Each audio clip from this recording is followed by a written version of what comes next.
2 సినిమాలు 2 బిగ్ బాస్లు చేశాం. ఈ లోపు చాలా సినిమాలు చేయాలి కదా, ఇది లేటా లేకపోతే కథలు రాసుకుంటున్నావా?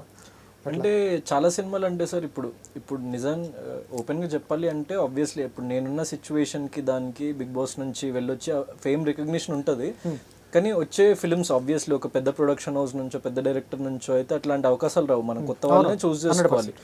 సో వాటిలో ఏంటి అంటే కొన్ని ప్రాజెక్ట్స్ అంటే యాక్చువల్లీ విన్నా సీజన్ 8 నుంచి వచ్చిన తర్వాత సీజన్ 7 నుంచి వచ్చిన తర్వాత విన్నా, కానీ ఏది అంత అప్ టు మార్క్ లేదు. అంటే ఇప్పుడు ఇంకా ఏ బ్యాక్గ్రౌండ్ సపోర్ట్ లేకుండా మనం ఇక్కడికి వచ్చి నిలబడిన రోజు మనం చేసే ఫస్ట్ 5-6 ప్రాజెక్ట్స్ అన్నవి చాలా ఇంపార్టెంట్. అవి బాగాలేదు సరే, మనకి హిట్ ఆఫ్ ఫ్లాప్ పక్కన పెడితే కనీసం బాగా చేసిండ్రా అని అనిపించుకుంటే ఇంకో ప్రాజెక్ట్ వస్తుంది, దాంట్లో బాగా యాక్ట్ చేసిండ్రా అని అనిపించుకుంటే మన సినిమాకి సెట్ అవుతాడంటే ఇంకో ఆపర్చునిటీ వస్తుంది.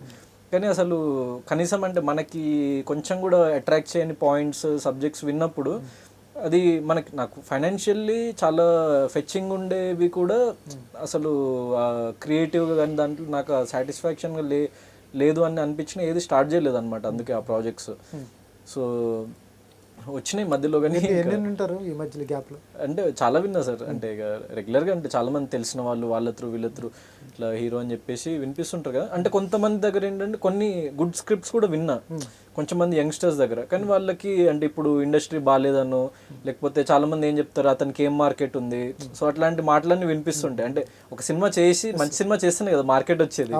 సో ఆ సినిమా చేయకముందే మార్కెట్ అయితే ఏ హీరోకి రాదు కదా. ఇప్పుడు నాని కానీ దేవరకొండ విజయ్ కానీ ఎవరైనా ఒక చిన్న ఫిల్మ్ చేసి ఏం మార్కెట్ లేకుండా వచ్చి హిట్ కొట్టి స్టార్లు అయిన వాళ్ళే కదా వాళ్ళందరూ. సో వాళ్ళే కూడా మధ్యలో చిన్న చిన్న ఫిల్మ్స్ వచ్చాయి, సో అవి మంచిగా ఆడలేదు. బట్ ఒక 1 మేజర్ బ్రేక్ త్రూతోనే వాళ్ళు ఇప్పుడు స్టార్ హీరోస్ అయ్యారు కదా.